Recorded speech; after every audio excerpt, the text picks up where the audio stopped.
So, what does your magical staff do? I asked the sorcerer, alone with him in his workshop once again. And the key that Bruca's so obsessed with? Learning all the new information about how magic worked, using conduits to different dimensions, had ignited something within me. My curiosity was now an itch which needed badly to be scratched. I wanted answers, damn it. After months of being Xavier's apprentice, I had finally learned a couple of his secrets, and they were huge. I couldn't believe that he hadn't told me until now that he had given up pieces of magical knowledge and his own abilities to train his former apprentices. 5 of them. Now they were all out there working with Bruca, his worst and first apprentice, trying to bring down the all-world tree. And with it, all of existence. We were sitting in Xavier's little workshop armory in the basement of his cramped old house. His daughter, my newly now ex-girlfriend, was just upstairs, and I was waiting for her to start hammering on the door, barging in to try and talk to me. We had just broken up minutes before. A decision I had made after returning from the abyssal dimension, which showed the potential unmaking of reality. Exactly what would happen to Earth if I went along with the plans that she had been hinting at for the past couple of weeks. I was realizing more and more by the second that it was the right decision to break things off with her. She'd been using me, just like she had used others to accomplish her horrible goals. The staff was created using a part of the old world tree, crafted from a branch by my master's master. It took many years and many spells to remove this piece of wood from the tree. Countless lives have been lost and wars between worlds have been fought over this staff to preserve it from the hands of evil. It serves a special purpose, allowing me to access the powers of the tree even while I'm far away from it. When you cast the lightning bolts from your fingers, that magic still traveled through the staff, from it to you. Our magic is nothing without it, unless we are standing right next to the old world tree. But don't worry, I won't hold on to it forever. The staff will belong to you one day, very soon. He tossed it to me, allowing me to hold it for the first time.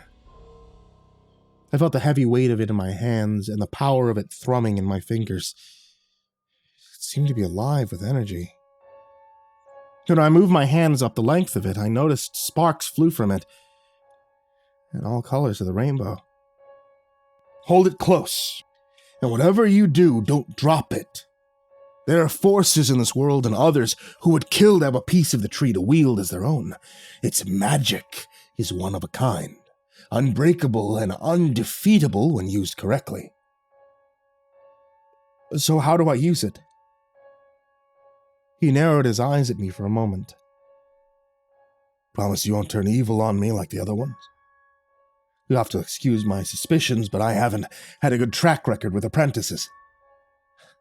I promise, I said, smiling. Don't worry, I'm with you. Let's keep the multiverse safe. Let the tree keep doing its thing. He still looked suspicious. Xavier, trust me, okay? I like being alive, and those cats floating around in the abyss looked really sad. I don't want that to be me one day. Okay, I trust you. And yes, the abyss worlds are quite tragic. So many floating cats, no kibble. And yet, they don't die like the other warm-blooded creatures. It's a mystery even I can't solve. Maybe you'll figure it out. Seems impossible, which means it's important. Anyways, back to the staff. Watch closely, boy. He grabbed the wooden staff and closed his eyes for a brief second. Sand began to pour out from the end of the carved piece of wood. First just a few grains, then a rush of it all at once until we were standing waist-deep in desert sand, but still within his workshop. A dune of the stuff was surrounding us on all sides. I sneezed violently. Gesundheit. He tapped the top of the staff with his index finger, and the sand was suddenly sucked back up into it from the base, leaving not a grain of it remaining on the floor. It looked like the world's most efficient Hoover vacuum cleaner attachment. Then he handed the staff back to me. You just have to close your eyes and picture the place, the desert world. Make the mental image as real as you can in your mind. Don't just think about how it looked. Remember how it feels, how it smells, tastes, sounds to be standing there on the dunes. The heat of the sun beating down on the back of your neck, the crunch of the gritty sand between your teeth as the cooling wind blows in your face, through your hair, the shifting hills beneath your feet, the smell of 1,000,000 billion acres of the same white sand for as far as the eye can see. I found that I could feel it and hear it, all just as he described. With my eyes closed, it felt like I was standing there once again, in the middle of a world made of sand. Okay, stop. Xavier was laughing and shouting, and I saw the room was now nearly full of sand. There was more pouring from the staff by the second, and he snatched it from my hands desperately as we began to ride on the dunes, and the height of them grew towards the ceiling. Sandicus Bactus, Indoctra Portal Fracus, he shouted, and the sand all disappeared suddenly. Whoa, was that some kind of magical incantation? No, just gibberish. Anyways, there you have it. Sand spell. You can have that one. It's all yours. With my abilities as Guardian, I can reverse things and put them back to how they were with a concentrated effort. So don't worry if you make a mistake. At least not while I'm still around. One day you'll have to clean up your own messes, though. I couldn't help but feel very humbled by all this. The responsibilities of what would soon be my charge were looming larger in my mind than ever. Does every Guardian get one of these bad boys? I asked, gesturing toward the staff. No. Our existence had a special sort of threat, which required a very special sort of intervention. Some Guardians carry a wand made from a twig or a small branch of the tree. Even some apprentices are given such latitudes, given a wand once their apprenticeship becomes official. I continued spinning and twirling the staff in my hands until I realized he had trailed off and was staring at me with an awkward look of embarrassment on his face. Oh no. Don't tell me I needed to train them with something. I couldn't just let them borrow my staff for all their adventures, and I didn't have the time and energy to go with them on every little side quest. Looking at the staff, I saw there were several places where the wood had been cut and pieces shaved off. Primarily the top looked patchy and bald in one spot, where stray twigs should have been branching off from the main piece. It gave the staff a slightly lopsided appearance. So, you gave pieces of your staff, pieces of the all-world tree to each of your apprentices, and taught them how to use magic, and now they're all super-duper evil? Is that what you're telling me? More or less. There's one boy who's leaning chaotic neutral, and I've really got my fingers crossed for him. And for me, I hope. I gotta fight them all now, and that's what you're telling me, isn't it? Except for maybe the chaotic neutral one, don't forget. He might turn out all right. Keeping an eye on him will save him for last, how's that? I sighed with exasperation and felt defeated. Before even beginning, what would he tell me next? No wonder he hadn't wanted to tell the truth, I thought to myself. It's all terrible. After a few more days of training, it was time for my first test, Xavier told me. He said one of the former apprentices he had trained was pretty dim-witted. The guy wouldn't pose much of a threat, and he had his own magic wand, which I would get to keep after I defeated him. It was hard to argue with that. I mean, I couldn't wait to have my own little piece of the all-world tree to open up channels to other dimensions with. I'd have to be very careful, though, Xavier told me, since many of the dimensions were quite chaotic. But we'd get to that later. I'll be with you the whole way, Xavier said when we were outside of Derek's hideout. He was Xavier's sixth and most recent apprentice. The place was an old warehouse downtown, and the neighborhood looked more than a little scary. A trash can was on fire nearby, casting the street in a flickering orange glow. There was nobody standing near it, anyway. Rats and mice were scurrying past in the open, and a man in tattered rags shuffled past us, pushing a shopping cart full of cans. On his feet were two beat-up Kleenex boxes. The sorcerer caught me staring at them. Shuicus nuicus. Xavier said with a smile, tapping his staff twice on the ground. The man's shoes became very comfortable-looking pairs of running shoes. He didn't immediately notice, but I thought he'd appreciate it probably later on. From the shoe dimension, he explained. Xavier had cast an invisibility spell on himself so that he could come along and assist me if necessary, but also so that I could use the spells I learned, which were cast through the staff. He wasn't quite prepared to lend me that yet, for somewhat obvious reasons. All right. Here goes. I went in straight through the front door and found the place to be a huge abandoned industrial shop. There was old, dusty machinery everywhere, and the only light was the dim glow of the moon coming in a few dingy windows up ahead. "Hello?" I called out. Don't announce yourself, Xavier whispered. You're supposed to be sneaking up on him. "Well, why'd you tell me to come in through the front door? And why are you talking? I thought this was my mission." He simply harumphed and didn't say any other words. "Ah, there you are. You must be Xavier's new apprentice. My spies told me you were coming." The voice came from the shadows, and I stopped moving, looking around for the source of it, but I couldn't see anyone. "Is this your hideout?" I called out. "Big empty warehouse? I mean, to be honest, I'm kind of disappointed. Thought you'd be hiding out in like an alternative dimension, like a creepy old castle or something like that." The kid stepped forward from the shadows. He looked to be about my age, with black hair and glasses. He was wearing a Led Zeppelin shirt and ripped jeans. "I like urban exploring, one of my hobbies. That and killing lawful good douchebags like you. Let me guess. You're trying to protect the all-world tree, as if Xavier was the right one to be guarding it. Guy can't even control his own daughter. Look, man, don't talk about... Or what? What are you going to do?" he said, taking out a crooked-looking wand from his pocket that appeared polished and yet scarred and burned from various battles. "Oh, there's lots I can do. You know, your best bet is to surrender now while you still can," I said, with as much of a threatening tone as I could muster. "What did he teach you? Some plant life spells? How to make sand appear, maybe?" I eyed the empty space where Xavier was standing suspiciously. "I swear I never taught him the sand spell," he whispered. "Maybe the dirt spell, though." "Did he take you to the abyss dimension? Show you the floating cats? Did he try to make you all sad?" Derek said in a mocking voice. I was already sick of this kid. I pointed my finger guns at him and shot a concentrated bolt of lightning in his direction.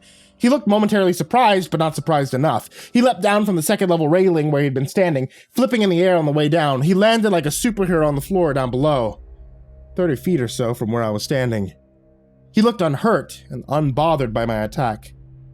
"All right. My turn," he said, straightening his glasses and rubbing his hands together. He raised up his palms, and pillars of earth and concrete flew from the floor in rows which shot up one by one in huge rectangular blocks.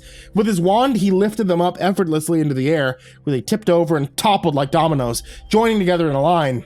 Then he sent them flying towards me, a massive spear of rock and earth, weighing hundreds of tons. The huge blocks of dirt and concrete were immediately upon me as I stood terrified on the ground floor of the massive industrial building. I had only a second to react, maybe less, but the time seemed to slow down as I watched them flying towards me, the air filling with dust and debris, and suddenly I realized time really was slowing down. It was slowing down considerably, and it wasn't just my perception of it. "Move! We've only got a moment." Xavier shoved me out of the way, and the dirt pillars crashed into the wall behind me where I had been standing only a moment before. The dust hung in the air, and it was difficult to breathe and impossible to see as I tried to wave it out of my face desperately. "Quick, before he realizes you're alive," Xavier said. He opened up a portal in the air in front of us, and we both stepped through. When we emerged, we were standing behind Derek, and I realized the old sorcerer had transported us to the other side of the huge industrial space. I got slightly dizzy for a moment from the sudden flip in perspective. Shaking it off, I tried to concentrate. Closing my eyes, I imagined the vines from the jungle dimension which Xavier had taken me to. I pictured those vines growing up and entangling Derek, wrapping him up and taking the wand from his hand. Opening my eyes, I looked to see... Nothing had happened. I could see Xavier's invisible presence standing next to me, looking impatiently. I closed my eyes again and tried once more, trying to stop my distracted mind from feeling so anxious. But it was impossible with him watching me. The jungle dimension. My mind tried to focus on it, but it kept slipping away. It was too distracting with Xavier right there, and the kid just a few feet away. I was terrified of being caught off guard again by him. Opening my eyes, I saw that he was now turning to face me. I only had a second. I made my finger guns again and pointed them at him, blasting him with a bolt of lightning, just as his eyes widened with surprise at seeing me standing there behind him. The wand flew from his hand and rattled to the floor. I laughed triumphantly. It hadn't gone perfectly, but I had the wand. It was right there. I just had to pick it up. But as I walked towards it, I saw shapes coming out of the shadows. I took a terrified step backwards when I saw there was not just a couple of them, whatever they were, but hundreds of them. Thousands. Derek was on the ground several feet away, slowly getting up. He smiled when he saw them. Thousands of rats and mice came from everywhere to assist him. Their gray, brown, and black bodies were racing towards us, some of them going for the wand. They snatched it up in their teeth and brought it back to Derek like dogs, playing fetch. He laughed, seeing my sudden fear. He snatched up the wand and drew a circle in the floor beneath him. Before I could even begin to react, the concrete dropped out from below him, and he fell into another dimension, promptly disappearing. "Oh, that little brat," muttered Xavier. "He knows how much I hate these vermin." The old sorcerer made his own portal and yanked me by the arm, pulling me into it and closing it behind him. In a second, we were back in his workshop. He pulled a rat off the hem of his robes and tossed it back to the portal, squeaking indignantly. Our mission had failed. Of course he would learn how to summon rats and mice. What a little... What the hell are we going to do now, Xavier? I thought I had him back there, but if he could just escape whenever things get tough... I mean, I'll never defeat him. Not to mention, he's got an army of rats. These little things, those things still have the plague. Xavier looked at me and tossed me his staff. "Well, we'll have to train harder then, won't we, boy?" And that was when I realized the old geezer still didn't know my name yet.